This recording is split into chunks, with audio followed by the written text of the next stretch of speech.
A slice of life tale from the northern reach. The frost came early this year, not the kind that dusted rooftops or painted windows. Frostmere Basin had long since ceased to mark those as noteworthy. No, this was the creeping frost that cracked the stone of the village windbreak, that hollowed the cry of snow elk and made even the Roilglass pine groves shimmer faintly with residual magic.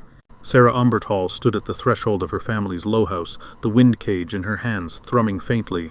Silver wire and storm feather danced in restless spirals, and the centermost charm, a shard of black Roilglass etched with a prayer, rattled as though stirred by a breath that did not come from wind. Her grandmother had told her to watch the sky first, then the earth, then the tower. The tower always lies, she used to say. The Roils never speak, but the ground remembers. Today all three were silent. That worried her most. Frostmere Basin was used to silence. It was a village of snow-packed quiet, huddled at the base of a crescent ridge that shielded it from the worst of the western Roil. The storm lay 10 days' journey across tundra and broken stone, but when it flared, when it grew, its influence stretched fingers deep into the land. Last time, one of the frost shepherds had birthed a child with mirrored eyes. The time before, their entire herd had frozen solid overnight, horns still steaming from the heat stolen too swiftly to fade. And then there was the tower. 3 days' march northwest, its pale ribs pierced the sky like the spine of some long-buried giant. No smoke, no flame, just bone. Always bone. No one claimed to have seen it built. Most said it had always been there. The scholars in distant cities gave it names: Necropillar, Ossuary Monolith, the Watcher's Fang. But to Frostmere's elders it was just the thing that watched. Some days it glowed faint blue, some days sickly green, and some days, not often, but enough to count, one could hear something like bells, faint and underwater, drifting down the ridgelines. Today was not a blue day.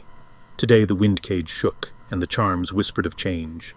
Sera packed her satchel by instinct: oilskin wrap, lanternstone, smoked marrow root, and 3 red-sealed charms stitched with mothwing thread.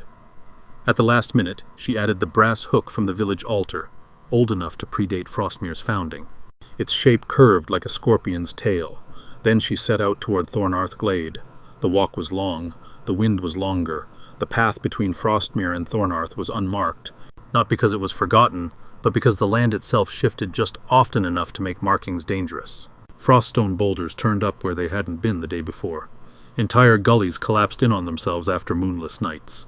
And somewhere deep below, the drow city pulsed unseen, like a second heartbeat beneath the earth.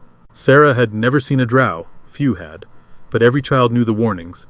If you saw a stair in the snow where none had been, do not follow it. If you heard music in your dreams that no one else heard, do not hum it aloud. And if you woke to find soil beneath your bedroll that was not the soil you'd slept on, you were no longer in your world at all. She passed no such signs, only the wind, and once a faint shimmer in the air, a ripple like heat above the tundra. She did not approach it. By sunset the next day, she crested the rise above Thornearth Glade. Thornearth was the quieter of the 2 villages. Despite its closeness to the sea, there were no docks, just low burrows and root-cellar homes cut into the slope. Smoke chimneys bent like old men in prayer. The people here grew drift moss and ghost root in heated hollows fed by underground springs, and they measured time by fog, not sun. While Frostmere hunted for meat, Thornearth whispered to the earth, and the earth, sometimes, whispered back. Elder Heron met her at the archstone gate, his left eye cloudy but his spear steady. "Bad skies from the west?" he asked, before even offering greeting.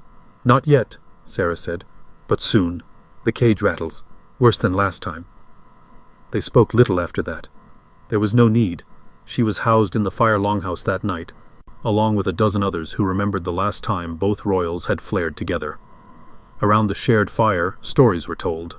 One villager spoke of a wind that tasted like copper, another of fish pulled from the moss pools with gills made of glass. Someone muttered about the ground turning black and soft like sponge where it should have been ice-hard. And then an old stonekeeper, his voice thick with years and moss brew, spoke of the drow. "They're not beneath us," he said softly. "We're above them, always were. But when the Roils push, the old doors shift. We think they open, they don't. They rise." No one laughed. Even the fire snapped quiet. That night Sera dreamed of bells. Not ringing, turning. 1,000 silent bells turning just beneath the snow.